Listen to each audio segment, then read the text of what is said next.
नमस्कार. पत्रकार हेमंत सुशीला श्रीराम जोशी. 1980 ते आजतागायत अनेक मंत्र्यांचे, मुख्यमंत्र्यांचे शपथविधी सोहळे मी बघितले आहेत. पण 5 डिसेंबरचा शपथविधी सोहळा या साऱ्या सोहळ्यांपेक्षा, समारंभांपेक्षा फारच आगळा वेगळा होता. म्हणजे याच पद्धतीचा फडणवीसांचा शपथविधी सोहळा त्या 2014मध्ये वानखेडे स्टेडियममध्ये झाला होता. त्यापेक्षा कितीतरी अधिक पटीनं कालचा सोहळा भन्नाट होता. उत्सव आणि उत्साह दोन्ही शब्दांनी नटला होता. म्हणजे काल जी गर्दी होती त्या गर्दीतले शेकडा 90% हे फडणवीसांचे फॅन फॉलोअर्स म्हणून आले होते. उरलेल्या 10%मध्ये मग काही शिंदेंचे असतील किंवा तुरळक अजितदादांचे देखील फॅन फॉलोअर्स होते. पण जमलेले बहुतेक सारेच फक्त आणि फक्त उघड्या डोळ्यानं दूरदूरून राज्याच्या कानाकोपऱ्यातून फडणवीसांचा हा आनंद सोहळा लुटण्यासाठी, बघण्यासाठी मुद्दाम आपणहून अगदी अडचणींवर मात करीत, मार्ग काढीत त्या समारंभाला आले होते. मित्रांनो, दुसरी अत्यंत महत्त्वाची गंमत म्हणजे आपल्या या राज्याच्या कानाकोपऱ्यात या 5 डिसेंबरच्या शपथविधी सोहळ्याचं उभ्या राज्यातल्या कानाकोपऱ्यात, मग कोकण असेल, पश्चिम महाराष्ट्र, उत्तर महाराष्ट्र, मराठवाडा, विदर्भ, पुणे, मुंबई या महानगरातून अत्र तत्र सर्वत्र दुसऱ्यांदा दिवाळी साजऱ्या केल्या गेली किंवा 31 पूर्वीच 31 डिसेंबरचा हा आनंद काल लोकांनी ढोल ताशे बडवत, मिठाया वाटून साजरा केला. जिकडे तिकडे 5 डिसेंबरच्या या शपथविधी समारंभाला एक वेगळं महत्त्व प्राप्त झालं होतं. विविध गाण्यातून, पोवाड्यातून, सिनेमातून, मालिकेतून आपण आजही सतत अनेकदा खूप वेळा विशेषतः शिवराज्याभिषेक किंवा रामसीता स्वयंवराचा सोहळा नेहमी बघतो. कालचा सोहळा त्याच पद्धतीनं होता. तो 5 डिसेंबरला जरी आटोपलेला असला तरी पुढले अनेक महिने लोकांच्या हृदयावर कालच्या सोहळ्याचं महत्त्व कोरलं असेल. ते त्या आनंदात नक्कीच डुंबलेले असतील. मला आश्चर्य वाटलं की त्या मुख्य मंचावर पंतप्रधान नरेंद्र मोदी यांच्या सभोवताली आपल्या या देशातला असा एकही प्रमुख नेता नव्हता ज्यांनी त्या सोहळ्याला हजेरी लावली नाही. म्हणजे आमंत्रण, निमंत्रण तर अनेकदा पाठवल्या जातात, अनेकांना पाठवल्या जातात, पण साऱ्यांनीच आलं पाहिजे किंवा येतात असं घडत नाही. मध्यंतरी मला देखील एका डोहाळे जेवणाला बोलावलं होतं. मी गेलो नाही. तो भाग वेगळा. या शपथविधी समारंभाचं देखील तेच की फडणवीसांनी ज्यांना या देशातल्या नेत्यांना, त्यात मुख्यमंत्री होते, केंद्रीय मंत्री होते, त्यानंतर इतर मान्यवर होते, साधुसंत होते, उपमुख्यमंत्री होते, त्यानंतर त्यांचे भारतीय जनता पक्षाचे अध्यक्ष नड्डाजी होते, अमित शहा होते. थोडक्यात काय तर साऱ्यांनी तिथे आपणहून हजेरी केवळ प्रेमापोटी लावली. हा आश्वासक नेता, हा आश्वासक चेहरा त्या साऱ्यांच्या आवडीचा आहे. त्यांना तो भावतो, त्यांना त्याचं कौतुक आहे. म्हणून ते सारे आपणहून मुद्दाम वेळात वेळ काढून आले होते, जे बघून डोळ्यात आनंदाश्रू भरून आले. दुसरा महत्त्वाचा मुद्दा असा की या समारंभाला अचानक अपेक्षेपेक्षा अधिक गर्दी लोटली होती. त्यामुळे या समारंभाचा आयोजक मोहित कंबोज त्यांची मला मोठी काळजी वाटत होती.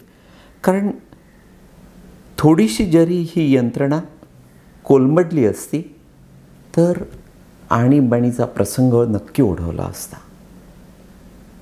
पण एवढी प्रचंड गर्दी असून देखील ज्या शिस्तीत लोकांनी हा सोहळा अनुभवला आणि ते बाहेर पडले, त्यावर त्यांचं कौतुक करायलाच हवं. अनेकांना वेगवेगळ्या सवयी असतात. काहींना खोटं बोलण्याची सवय असते, अनेकांना चुगल्या करण्याची सवय असते, काहींना निगेटिव्ह बोलण्याची वाईट सवय असते, खोड असते. काही नाकात बोटं घालतात, काही बोठ्यांदा पाततात. थोडक्यात काय तर ज्याला त्याला अनेकांना बहुतेकांना वेगवेगळ्या सवयी असतात. तशी माझी सवय तुम्हाला माहीत आहे, पाठ आहे की राजकीय गुपितं उघड करण्याची मला मोठी वाईट सवय आहे. आणि या ठिकाणी देखील मला फडणवीसांचं एक मोठं गुपित उघड करायचं आहे. मित्रांनो, या मुख्यमंत्री शपथविधी सोहळ्याला VVIP प्रवर्गामध्ये पहिल्या 3 रांगा अर्थातच मोठमोठाले उद्योगपती आणि फिल्म स्टार्स यांच्यासाठी राखीव होत्या. आणि 4थी रांग ही फडणवीसांच्या कुटुंब सदस्यांसाठी आणि त्यांचे जे अतिशय जिवलग मित्र आहेत, ज्यांचा फडणवीसांच्या राजकारणात दूरदूरपर्यंत संबंध नसतो, ढवळाढवळ नसते, त्या साऱ्यांसाठी ती 4थी रांग होती. आणि त्या रांगेतले त्यांचे सारे मित्र, परिवार आणि कुटुंब सदस्य बसले होते. पण त्यांचा कुठेही बडेजाव नव्हता, रुबाब नव्हता. आणि त्यांचं ते नेहमीचंच वागणं आहे. मी त्या साऱ्यांना अतिशय जवळून ओळखतो, बघतो. पण आपण फार काही वेगळे आहोत. थोडक्यात किटलीपेक्षा चहा गरम या पद्धतीचं त्यांचं कधी वागणं, बोलणं अजिबात नसते. ते फार डाऊन टू अर्थ आहेत. त्यांना कुठलाही गर्व नाही, उद्धट वागणं नाही. म्हणजे नागपुरातले शैलेश जोगळेकर, ज्यांच्याविषयी मागेसुद्धा तुम्हाला एकदा सांगितलं होतं की ते तर फडणवीसांना एवढ्या जवळचे आहेत की नागपुरातले गमतीनं म्हणतात की झोपल्यानंतर त्या दोघांनाही एकसारखी स्वप्न पडतात. पण हेच ते जोगळेकर, जेव्हा केव्हा मी त्यांना सागर बंगल्यावर बघितलं आहे, तेव्हा इतरांना हे ठाऊक देखील नसतं. येणाऱ्या जाणाऱ्यांना, कुठल्याही महत्त्वाच्या किंवा कुठल्याही व्यक्तीला हे माहीत नाही की फडणवीसांना शैलेश जोगळेकर सर्वाधिक जवळचे आहेत. कारण शैलेश येतात आणि फडणवीसांच्या त्या बाहेरच्या कार्यालयामध्ये साध्या टायपिस्टच्या खुर्चीवर कायम बसलेले दिसतात. म्हणजे आले की ते तिथे बसतात. जे काय आपलं काम असेल तेही त्या कॅन्सर इस्पितळाच्या दृष्टीनं कुठलीही दलाली नाही, कुठेही ढवळाढवळ नाही, कुठलाही फालतू आगाऊपणा नाही. ते बरे, त्यांचं ते कॅन्सर इस्पितळ बरं. आणि त्या फडणवीसांचं उघड्या डोळ्यानं ते दिवसभरातलं कौतुक बघितलं की ते खुश होतात आणि निघून जातात. पण एवढा तो साधा माणूस. आणि हेच ते नातेवाईक आणि मित्र जेव्हा मी माझ्या रांगेत बसले होते त्या साऱ्यांना मी न्याहाळत होतो.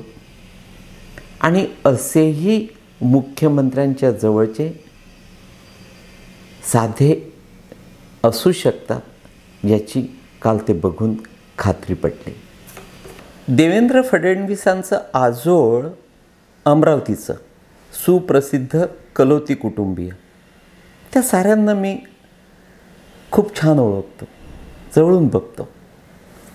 मला ते सारेच्या सारे यासाठी आवडतात कारण देवेंद्र यांच्याशी असलेली जवळीक ते कधीही आपल्या कृतीतून आणि वृत्तीतून इतरांना दाखवत नाही.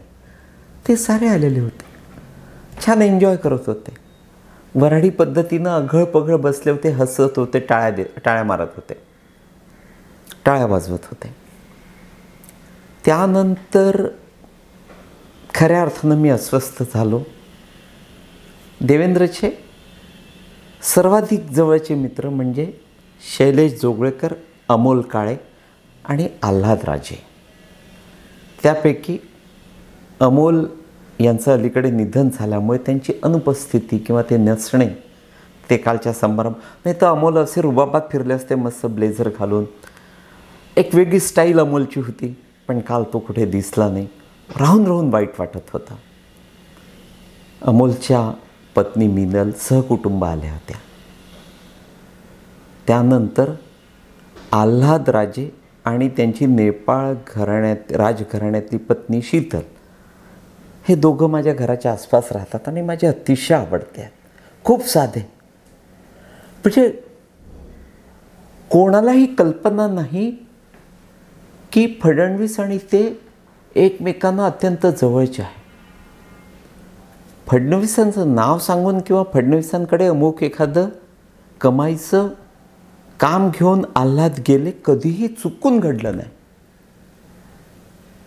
आल्हाद आपल्या कामात गर्क आणि मित्राचं कोड कौतुक तो अगदी जवळून बघत असतो.